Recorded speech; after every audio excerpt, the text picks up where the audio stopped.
today's daf is daf. Okay, Alan's coming.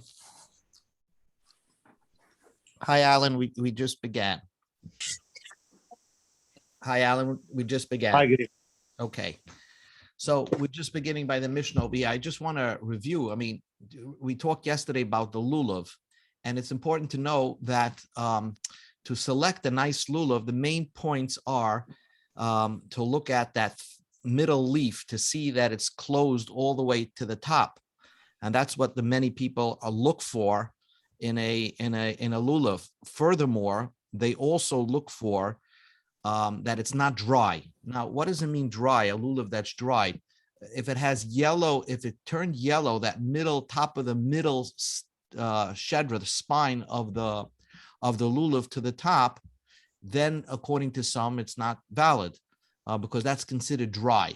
That's a hiddur, because really dry means it's dry, so brittle that you can rub it with your nail and the pieces come off.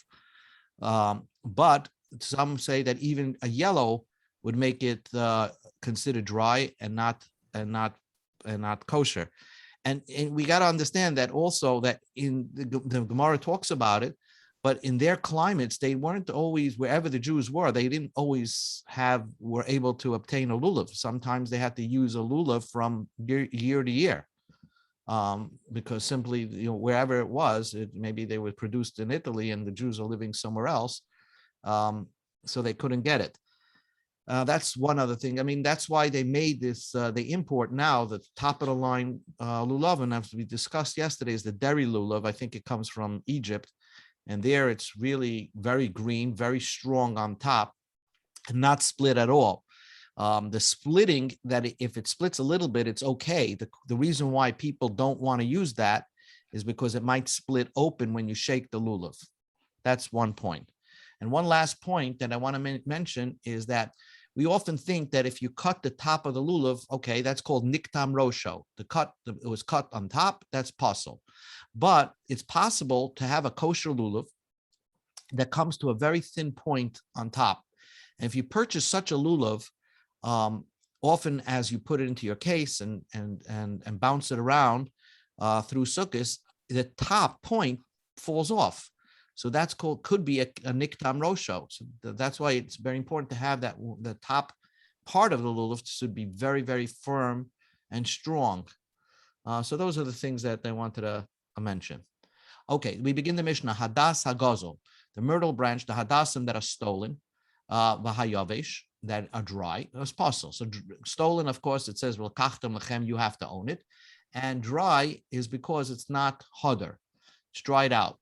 Shel Ashera, if it comes from an avodah zarah tree, over shel ir anidachas, or even if the tree is not avodah zarah, but the entire city worshipped avodah zarah, all the inhabitants of that particular city worshipped avodah zarah, and the Torah says you have to burn down that city. So then all these things are possible, because since the Bezdin Paskin, you have to burn down the city, so we consider it as if it's burnt, and that lulav doesn't have that hadas doesn't have the shear. Niktam roshe, if the top of the hadas fell off, was cut off. Niktam roshe, if the top of the hadas was cut off. Nifritzu olav, or the leaves fell off so here's a picture of a hadas where the leaves fell off the myrtle branch. So if most of the leaves fall off, or you have more berries than leaves, so then it's puzzle. So that's the Mishnah that says, here's the picture. Here's a picture of a hadas, and you have more leaves than berries over here, more berries than leaves, the opposite, and therefore this is considered a puzzle hadas. Now I'm pointing out what the Gemara is going to point out, that the berries have to be colored black. Then it's not hadar, because you have black berries on the background of green leaves. That's no good. But if the berries are green, it would be kosher. So you have this hadas with berries on it is possible. The immi aton, if you took the berries off, then it's kosher. Then you can make this hadas kosher.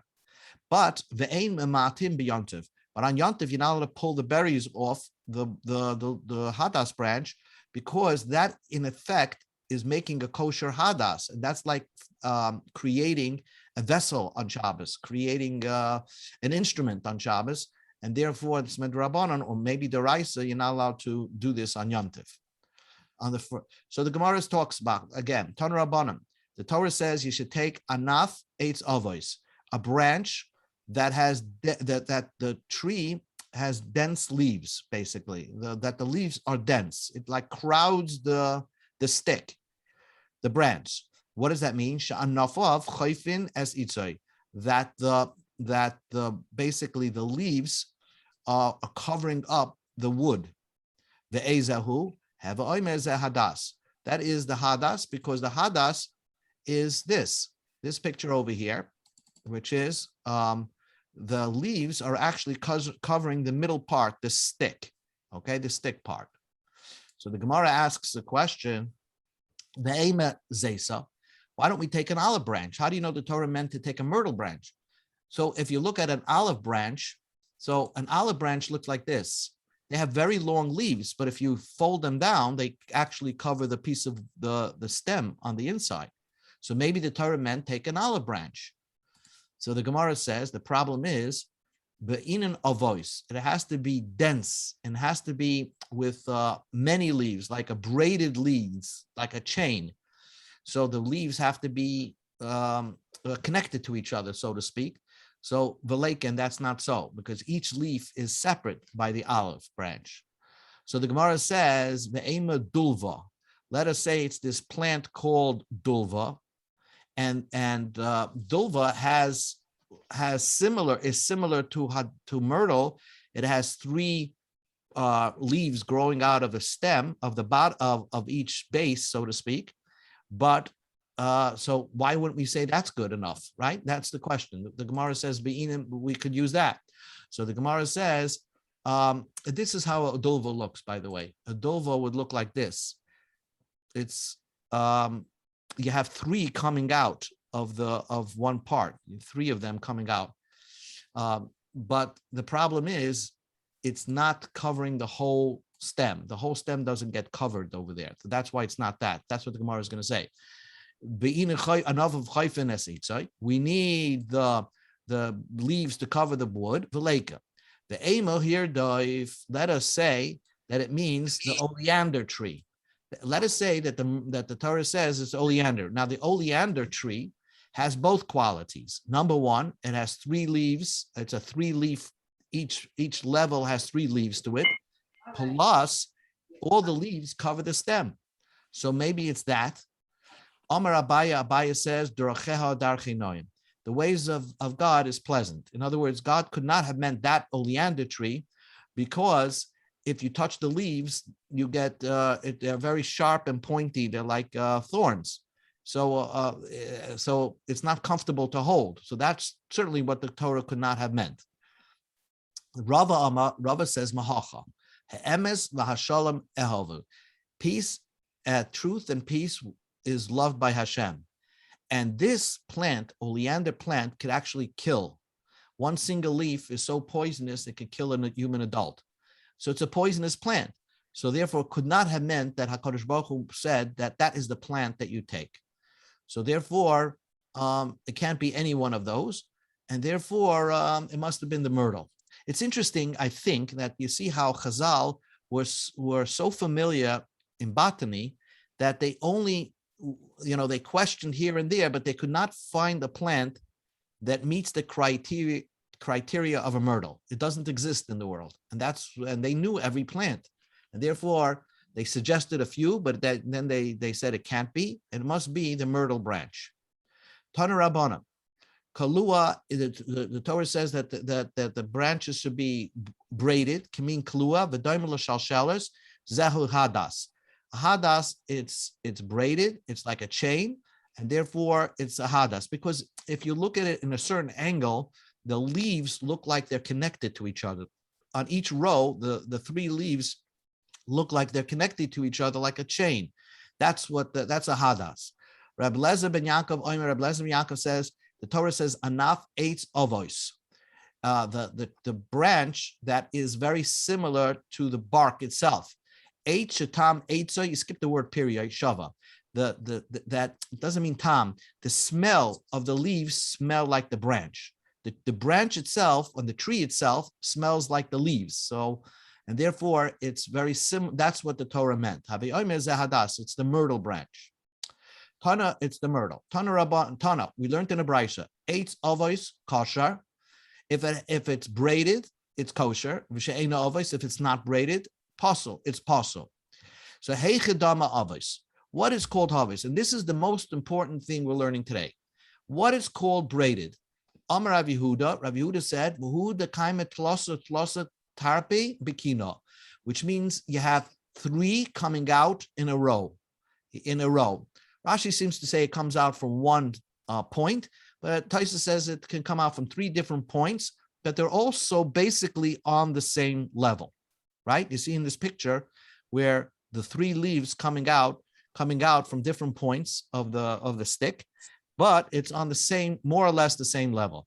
Now you can see why hadassim can be very expensive, because what happens if one leaf is like a little above the other? Is that considered exactly the same level? Very hard to find hadassim that are perfect. The whole 11 inches of a hadas that has perfect level leaves, where one is not slightly higher than the other, that's almost impossible. If they do find it, they sell it to very rich people. But what you're seeing packaged is pretty much as close, but not perfect. Okay, so that is the really what is called avos. Rav Kahana says, b'diavad, afil trei v'chad. If you have 2 and 1, which is this picture, you have 2 on one level and 1 just below it or above it, doesn't matter. But 2 are on the same level and 1's below, that is still considered avos. That's considered like braided or chained, so to speak. So that was Rav Kahana, and he gave a leniency. So because he gave that leniency, and here you find a very strange thing. It's only a leniency. It's not the lechatchila. It's not what you really should get. Nevertheless, the Gemara says, Rav Acha b'rei Rava mahade atrei v'chad. Rav Acha b'rei Rava would seek out to get a hadas that had 2 and 1, 2 on one level and 1 on the other level. Hoil v'nofek b'pumei de Rav Kahana. Since this leniency left the mouth of Rav Kahana said it's okay. He went and got the b'diavad type of hadas to follow the words of his Rebbe. Very interesting. Probably because it was very difficult to get the hadas that's all on the same level. So he wanted to spread the news that this is also okay and kosher. Amalei ma me'brei Ravashi. So ma berei Ravashi said to Ravashi, Abba, my father, Ameimar, lahu hadas shaitakari. That type of hadas he would call a not normal hadas. So in other words, according to Ameimar, this would actually be possible. Tanarabana, the rabbis taught, Nashru roiv alav v'nishtairu boy miut kosher. If most of the leaves fell off the hadas and a little bit remains, so then the hadas is kosher. But you have to make sure that the denseness, you can see that it's some denseness to it. So the Gemara doesn't understand. That's like if most of the leaves fall off, you could actually see the stem. Hagufa kasha. You're contradicting yourself in one sentence. Amrit, you say nashru roiv alav. If most of the leaves fall off the hadas, then it's kosher. That means you could see the stem. Then you say, well, bad, make sure make sure that you cannot see the stem. How's that possible?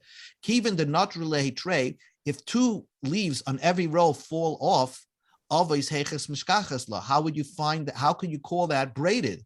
If 2 out of every 3 fall off the hadas, you're not covering the stem anymore. So how could you say that's kosher? Omar Abaya, it's possible. This is possible. Ba'asa de mitzroi. Let's take a look at a picture. Ba'asa de mitzroi. Let's see if I have it. Hold on. How is this possible that it's kosher? So in Egypt, they had these hadassim that had 7 leaves on a stem. I had a picture of it, but I guess I'll find it after. Yeah, I don't see it. I don't see my picture. Anyway, no. Okay, maybe here. No. Okay, so it's Ba'asid Mitzray, the Egyptian myrtle, the Kaima Shiva B'chad Kina. You have 7 leaves on one row. Oh, so if most of those leave the Chinatri Abar, even if four fall off, even if 4 fall off, partial tlasa, you still have 3 remaining. So that's easy. So that's the scenario he's talking about. Amma Abaya said Shmami no. From here we can deduce Hai Asim Mitzrah, the Egyptian myrtle is kosher laishana, is kosher to use for sukkahs. So Gemara says Pshita. Oh, that's obvious. It's called a myrtle. What's the problem? Because Mahu Desema, I would have thought Hoil the Isle Shem Levi, since it's called the Egyptian myrtle. It's not called the myrtle, but it's called the Egyptian myrtle. Loy miskasher, it should not be kosher. Maybe the Torah only wanted something that's called myrtle, the universal myrtle branch, not the Egyptian myrtle. Kamash malam, that from here we can deduce that the Egyptian myrtle is also kosher, even though it looks different than the other myrtles in the sense that it has 7 leaves on a row. So the Gemara says, let us say it is so. That let's say in other words, say that it's not kosher. How do you know it is kosher? The Gemara says, "Eitz avos." The Torah prerequisites that it has to be a tree that has densely populated leaves. Amarachmana mikol malkom means no matter what. If it's densely populated and it forms a chain, it doesn't matter if it's called Egyptian myrtle or Greek myrtle or any other type of name. It's still kosher for hadas. Tarna Rabbanan, the rabbis taught. Yafshu Roiv Aleph. Let's say most of the myrtle turned dry, it turned yellow. Again, B'nisharu boy shloisha bade ali lachen, kosher. Then it would be kosher. Now this is strange, but what the way Rashi learns this, here's the picture, and I take it. Imagine this is the myrtle. You have 3 myrtles in your lulav, and all the leaves turned yellow, except the top part, the top 3 still remain green. So if that's what you have in your sukkah case and your sukkah hole in your lulav holder, then it's kosher. Even if the rest of the branch is yellow and dry, but if you have the top 3 that look green, then it's kosher. The problem, this is Rashi's interpretation. The problem with this interpretation is that normally a person only takes 2 hadasim. A person may I'm sorry, you are taking 3 hadasim, 2 aravas, but they don't like this interpretation. And there's some Taisus or somebody that they don't like this interpretation. But anyway, be that as it may, Rashi says you have the 3 myrtle and with 3 ones on the top. So that's what it says here. Roiv alav and nishar by shloisha badim ali lachem. You have 3 sticks of green leaves, kosher. As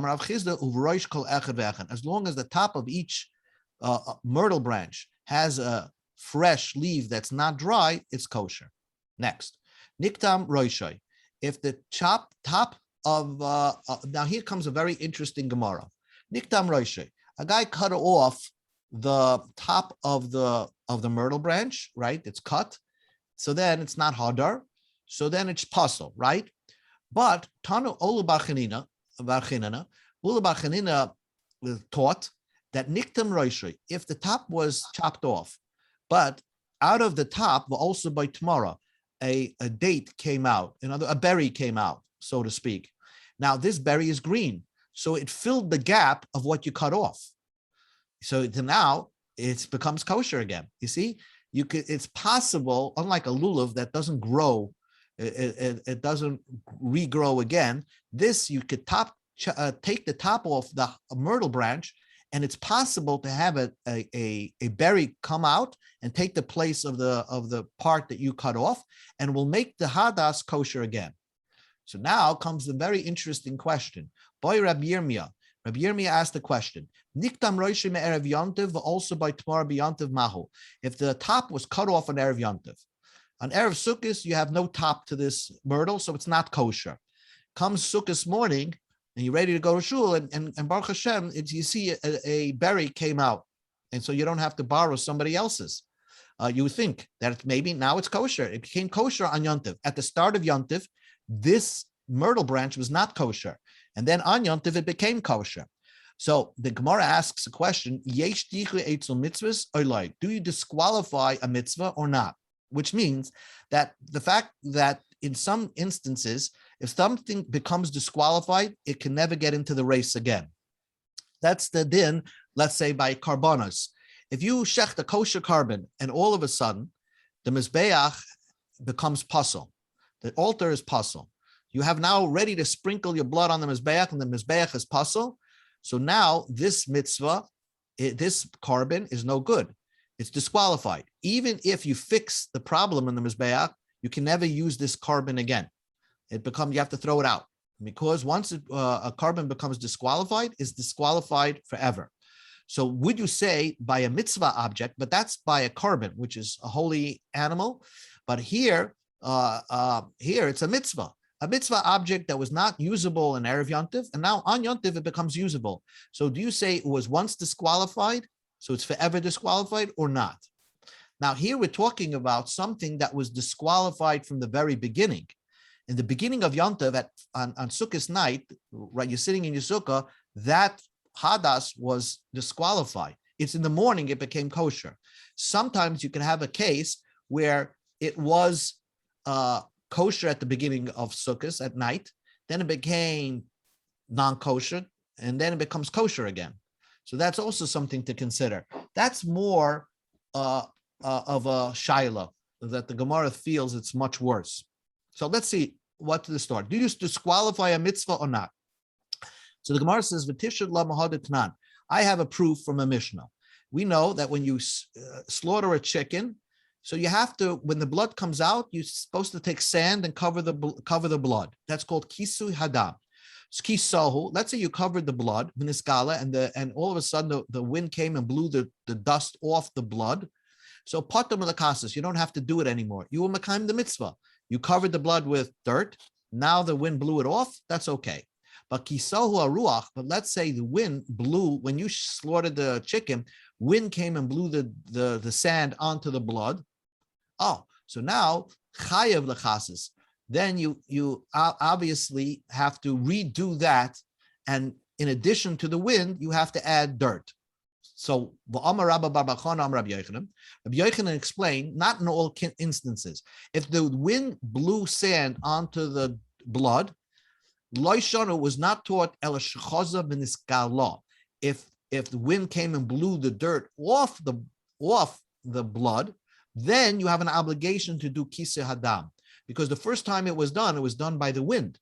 Now that it became uncovered, for whatever, it became uncovered by a wind blowing in the opposite direction, you have an obligation now to do kisu adam with your hands to cover the blood. If it never became uncovered, that means the wind blew sand onto the blood and it never ever became uncovered. You never have to recover it again, because the blood at the end of the day is covered. Now, we asked the question, if it becomes uncovered again, why are you obligated to cover it? Since the mitzvah was disqualified, it should be disqualified forever. When you slaughtered this chicken and the blood's on the floor, and now a wind blew sand over it, well, now that blood is disqualified from covering the blood because it's covered already. So when it becomes uncovered again, we should say that this blood was disqualified, and that's it. You can never do kisei adam. But Amar Papa came to the conclusion, Zoysa Maris, there must be ein dichu etzel mitzvahs. You never disqualify a mitzvah. A mitzvah that's not wasn't usable in the beginning. Can become a mitzvah again later on. So we never disqualify a mitzvah forever. So what's your question by the berry on Hadassah? So the Gemara answers, the Rav Papa Gufa Mabayale. Rav Papa's conclusion, we're questioning his conclusion. Mifshep Pshitale, he really came to the conclusion, the Ein Diche Eitzel Mitzvahs. You don't disqualify a mitzvah. But did Rav Papa mean Loishna Lekula, if you're going lenient, or Loishna Lechumra? Or maybe only when you go strict. You see, by the case of Kisu Adam, if you say there's no disqualification for mitzvah, then you're obligated to redo the Kisu Adam, because now you have a blood that's uncovered. So the obligation is to redo Kisu Adam. But in our case, by Hadassim, what you're basically saying is that a Hadas that wasn't qualified, was disqualified at the start of Yom Tov. If a berry grew out of it, you're making it kosher, so you're going lenient. You don't require the person to buy a new hadas. So maybe in that case, oidilma sapukim sapkala, maybe we'll have a doubt. The chumra, when you're going strict, amrinim, then we say you don't disqualify mitzvahs. Lekula, to make a lenient conclusion, which would be the case by hadassim, loy amrinim, we would not say. So the Gemara says, teku, this would remain, this question remains unresolved. Okay, so Baruch, yes. wouldn't it depend also on if it's the first day, it's the Oraisa, but the rest of the day it's the Rabbanan. So if it's the Rabbanan, you go Kula, but if it's the Oraisa, you go to Chumrah. That would be the first day of the Right. of So the maybe this question was only on the first day. The first night of Yom Tov, this was a disqualified hadas, and then Yom Tov morning you woke up and there grew a berry overnight. So that's the question. Once it was disqualified at the start of Yom Tov, could be it's. So that's definitely the Oraisa then. So definitely we have to be a Chumrah. Yes, maybe you should go l'chumrah and not use that hadas. Right. So the Gemara, that's what the Gemara remains a question. Mm-hmm. Let us say it is a machlekes tanaim. We learned that if a hadas is full of berries, it looks like this, right? It's full of berries. Okay, it's full of berries. It's not kosher, and it's Yom Tov morning. And what you did, an avera of avaloktam, you picked off all the berries and tried to make your hadas kosher. Posel, it still remains posel. Divrei Reb Elazar ben Tzadok. The Chachamim say it's kosher. Okay, let's savrua. So right away you can say that is the machlekes. Reb Elazar said that it remains posel because it was disqualified hadas. So it was disqualified at the beginning of Yom Tov, so it always remains disqualified. And Chachamim said no. If you did an avera of picking off all those berries, but now it becomes a kosher hadas, so therefore it remains kosher. So isn't that the machlokes between Reb Elazar ben Tzadok and the Chachamim? And savrua, everybody holds. The Gemara sets up a possible terrace. The Kuliyama, everybody holds lulav ein tzarich eged. You don't have to tie the lulav on together with the three minim. They don't have to be. You can hold them separately. Even if you hold that you can tie them. Lo yalfin and lulav misukka. It's that even if you have to tie it, we don't learn lulav from sukkah, because sukkah, remember that a sukkah, you have to build a sukkah. You can't, let's say, take hay out of a haystack and make yourself a sukkah like that. You have to build it because that's tasa. You have to make it. Also, not from its ready-made. So we're going to come back to this point in a second. Skip this point, but my love, b'hakami palgi. This is the argument. The man the apostle, Reb Elazar ben Tzadok said it's possible even if you picked off the berries. Because he holds, mitzvahs. You can disqualify a mitzvah. Man the machsher, one that says it's kosher, savar, he will hold. You don't say it's disqualified. Yes, you shouldn't have picked off those berries, but once you did it already, you don't say that, this mitzvah is disqualified. It could become kosher again and you could use it. So it's machlekes tanoim. So the Gemara says, loy. You don't have to say that. The Kuli Alma, all of them, both of them hold, loy amrin yesh dichayot mitzvahs. You wouldn't disqualify a mitzvah. And really, it's kosher. So then why would Reb Elazar ben Tzadok say it's possible if you picked it off? V'hocha b'melef lulav misukah kami palgin. Mar sova yalfina lulav misukah, umar sova loy yalfina lulav misukah. that means like this. Really, there's another problem over here.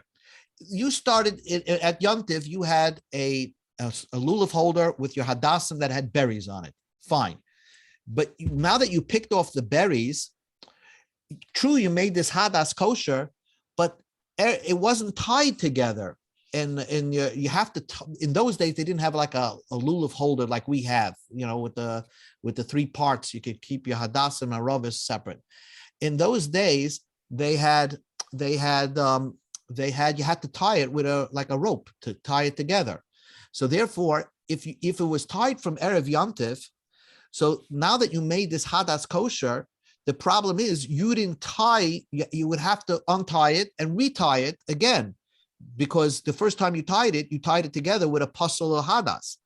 And to tie it together on Yantiv is asur because you're making a knot. So therefore, but at the end of the day, it's tied. So would you learn it from lulav from sukkah, that just like sukkah, you have to make the sukkah. So also by lulav, you have to make the tie. And therefore, Rab Lezer says, since you didn't make the tie, it became kosher and it happened to be tied. So therefore, it's not a valid lulav and hadas, because it was not tied. It was tied together when it was pasul. And the other chachamim say you don't learn lulav from sukkah, and therefore, yes, sukkah, you can't make a sukkah without making it. In other words, you can't take a haystack and just take out the hay and have yourself a sukkah. You actually have to build the sukkah. But lulav, if it was tied when it was pasul, when the hadas was pasul, and then you make it kosher, that's fine. That would be the opinion of the chachamim, and that's why they say it's kosher. That's one way to learn the machlokes. If you want, I can tell you another way to learn the machlokes. If everybody would hold that you have to tie the lulav with all the three, the hadassim and the aravas together, the kuli alma, everybody would agree, yafina lulav masukah, that you do learn lulav from a sukkah. But here, belulav tzarech eged coming pagi. Do you really have to tie a lulav, hadas, and a rava together? That is the machlokes. And therefore, Reb Lezer holds that you do. And therefore, you tied it together, Erev Yontif, but when you tied it, it was a pasul hadas. So I don't care if you made the hadas kosher, but at the end, but you tied it together on Erev Yontif when it was pasul. So that's why it remains pasul. And Chachamim say, no, you never need to tie lulav. It's only a hider to tie a lulav and esrik, a lulav with the hadassim and the ravas. And that's the machlokes. The Tanya we learned in the Baraisa, lulav, a lulav, bein oged, whether it's tied together with the hadassim and the ravas, bein she'ena oged, whether you don't tie it together, it remains kosher. Rabbi Yehuda Omer oged kosher. If you tie them together, it's kosher. She'ena oged pasul. And if you don't tie them together, it remains pasul. So Rabbi Yehuda is of the opinion you must tie the hadassim and the ravas together, otherwise it's not kosher. My time with Rabbi Yehuda, because he learns, the reason is Yalaf lekicha magudis ezav. He has a gzeira shava. Ksiv hacha. It says over here that you're supposed to take the arba minim. It says the word ulekachtem lochem bayayim arishin. You have to take it on the first day of Yontiv. It says you take them. Uksiv hasam. It says by paraduma ulekachtem agudas ezav. You take a bundle of grass, right, with the cedar and the red string, and you tie them together. Malahalan aguda, just like over there by the paraduma, it's tied together. Afkan agoda, and therefore by the lulav with the other minim, with the hadassim and the rav, they must be tied together. Rabbanan less luhu lakicha, but Rabbanan, they don't hold that there's a gzeir shav lakicha, and therefore it does not have to be tied together. So now, okay, you would think that according to Rabbanan, you never need to tie hadassim and aravas together with the lulav. You don't even have to have a lulav holder. But we'll see not so. Mantana lahodet Rabbanan. Let's try to find the author of the following brisa. Lulav mitzvah la'oigdai. Lulav, it's a mitzvah to tie them together. Vim lo yagadai. But if you don't tie them together, it's kosher. Mani. Who could be the author of that? Rabbi Yehuda. If it's Rabbi Yehuda, kiloi agad, if you don't tie it together, my kosher. Why is it kosher? Rabbi Yehuda is strict. You must tie them together.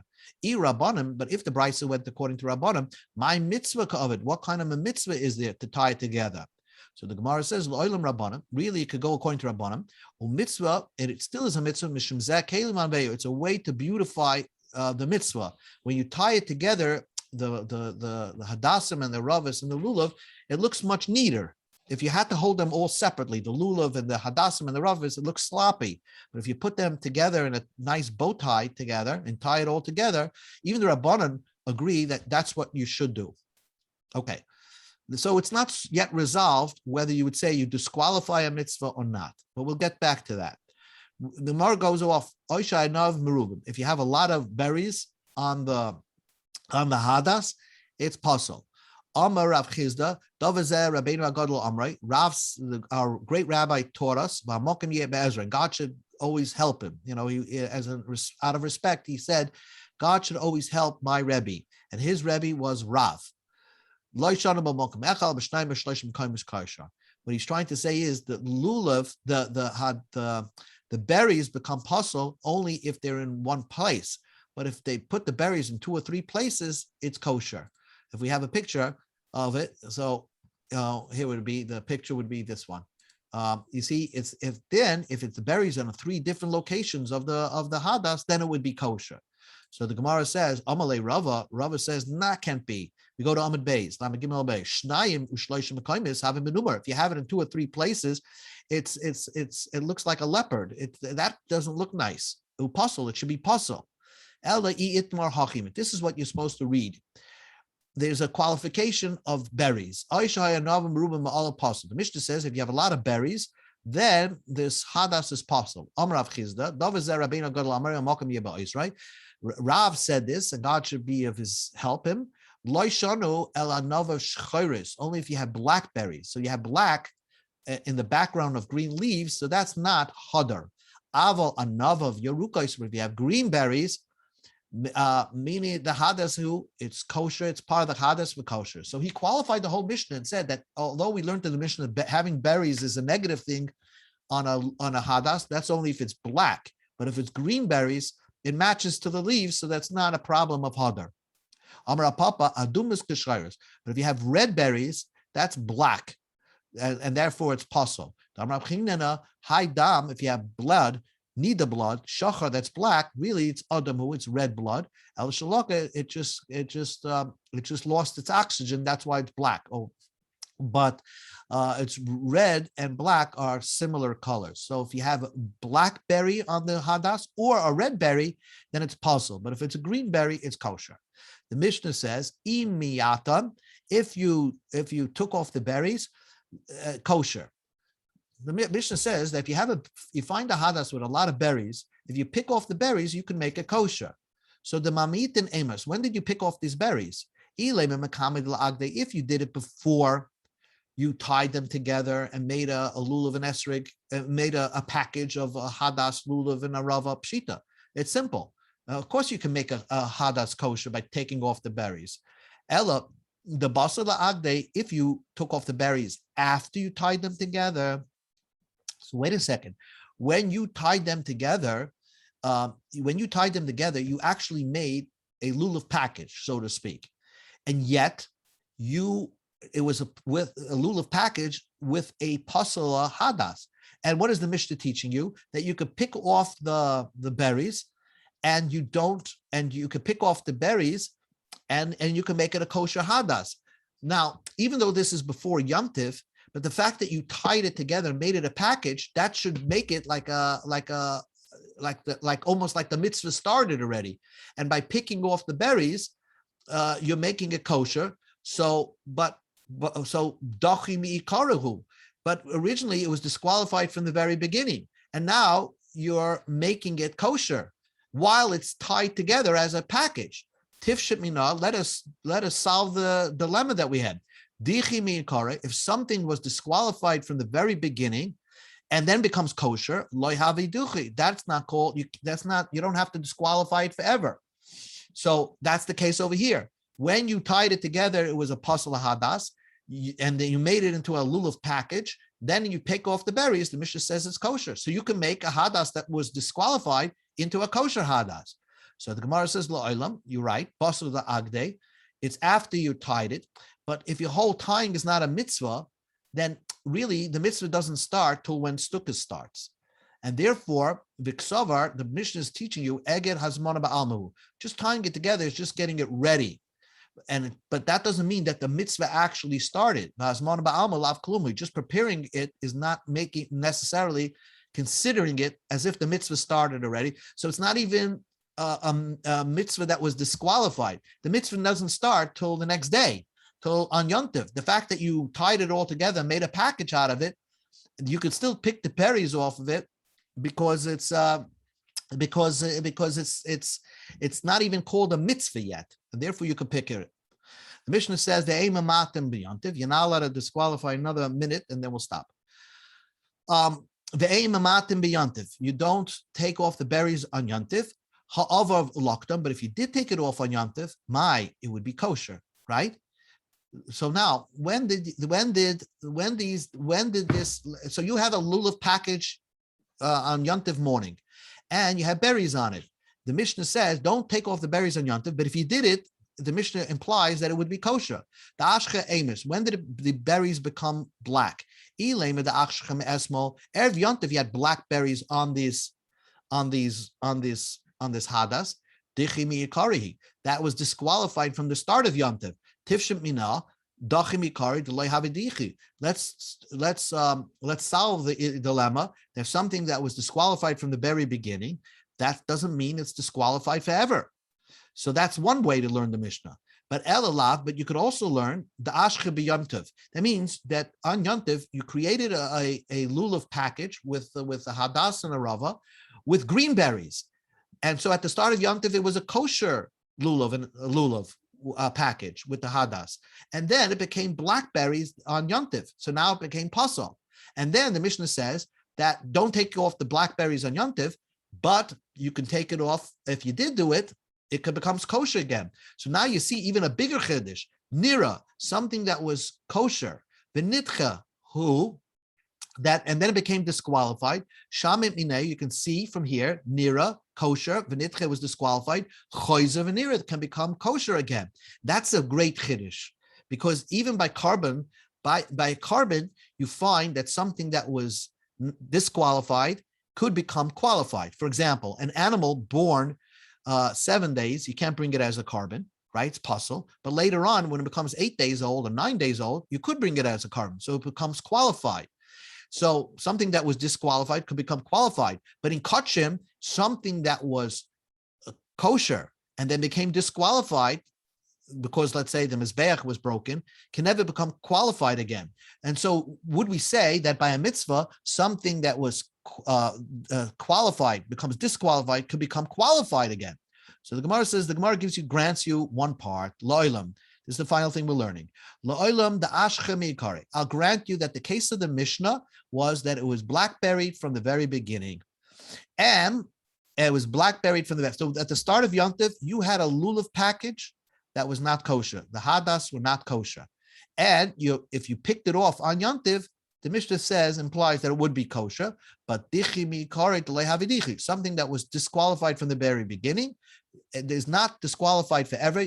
That's tifshamina. Then you could resolve. Aval nira v'nitcha chayzer v'nira loy tifshat. You can never resolve that issue by a mitzvah that was kosher and became disqualified, will become qualified again. That we will not answer that question. We're going to stop over here by the Tanur Rabbanan right before the Mishnah, the second Tanur Rabbanan. But Baruch, yeah.